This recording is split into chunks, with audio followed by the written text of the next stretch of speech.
Belinda Davston. Welcome to the I Ching Cafe and our weekly overview. This week, of course, is for the week commencing the 9th of November 2020.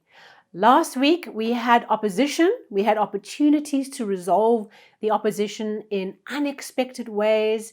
And by seeing that the pigs covered in mud running towards us were not thieves or heathens, but were indeed help. That is wanting to help liberate us from stuckness. And of course, 51 shock, accelerating us forward and getting us moving. What yeses came to you that got you out of the mud? What no's came to you that got you out of the mud? Please do share a comment for this episode. It'd be really great to hear from you.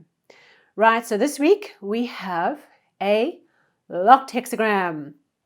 We seem to be having a lot of those of late. So I've spoken about before, when you have a locked hexagram, when you're asking a personal question, sometimes it can be around rethink the way you've asked the question, or it's a bit of a block in how you're asking the question. And that's my anecdotal experience working with it. And for this weekly and monthly process, I very much believe that we're not asking the wrong question, because we're always asking the same question. What should we focus on? And so when we get these locked hexagrams where there are no changing lines, when I cast the coins, that means that there's quite a static, fixed energy. It's stabilized. It's very focused. This is what it is. So for this week, we have hexagram 21, biting through, as our locked hexagram for this week.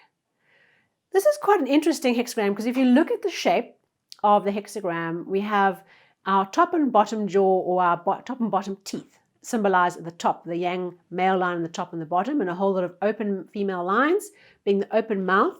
And then we have this yang line sitting there, and it represents a piece of wood or a piece of old leather or a piece of dried meat stuck in the mouth, preventing the teeth from closing. Okay, so it's an obstacle that's preventing nourishment from taking place. And of course, nourishment for you might be financial nourishment, it might be emotional nourishment, mental, spiritual, whatever you want to put in there, but there's a blockage to us chewing and taking in what we need that we need to resolve.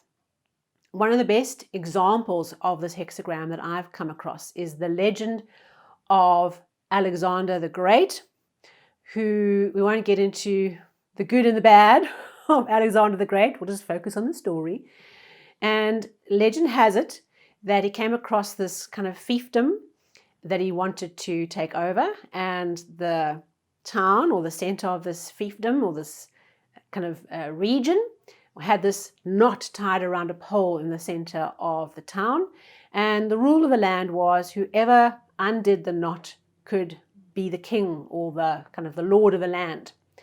And so Alexander the Great stood and looked at this knot, probably scratched his head a little bit, and he could see this was a knot that could not be undone. Okay, and so what he did, to the surprise of everyone around him, he took out his sword and he sliced open the knot. And they were all horrified. You know, who would have thought that violence was the solution? Of course, violence is never the solution. But what the point of the story is that there are some knots that cannot be undone through coaxing and caring and love and kindness and slow, gentle processes. Some knots need decisive action where we just cleave the knot open. Done. Okay. So in this week, there's a knot we face. There's an obstacle. There's a process which is blocking the mouth from closing. And our task is to vigorously bite through that obstacle, is to gnaw at it, like we gnaw on a bone. We gnaw through the obstacle until we eventually get to the heart of the darkness, or the heart of the issue, or the heart of the thing that's blocking us, and we release that obstacle. This hexagram is associated with criminal legal cases. Hexagram 6, conflict, often associated with civil lawsuits, and this one with criminal lawsuits. So what I would say to you is use the idea of what happens when a country takes someone to court for a crime. There's a fair process of taking a person through a criminal hearing and a process of data, and then there's judgment and there's sentencing. And so this process might very well apply to you, not necessarily you being the one getting a sentence, but resolving an obstacle with that mindset. So for example, in your business, if you have got a problem employee where despite all your development work you've supported around them, or whatever you've tried to do, there's a cultural misfit, there's an attitude problem, there's negativity, there's poor performance that's unresolved, it's just we're getting nowhere. The way to resolve it is to be decisive and cleave open that knot with a sword. So perhaps some unresolved issues in your team need some urgent attention where we take an action, we make a decision, and we cut open the issue and liberate ourselves from it.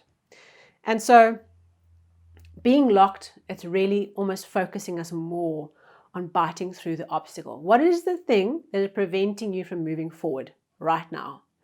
Remembering that when we get these weekly hexagrams, it's not just about the event in the week. It's also about tools to help us with bigger processes we're working on. So for this week, to what extent is biting through the thing that's preventing you from moving forward the next step in the evolution of your journey, as opposed to just the wisdom or just an insight for this week? Something will come up where you need to be decisive and you need to recognize the knot. And so this week, it's about seeing what the knot is and being decisive in cleaving it apart. Okay, don't hold back, don't procrastinate. Now is the time. The energy is with us to decisively remove this obstacle and move forward.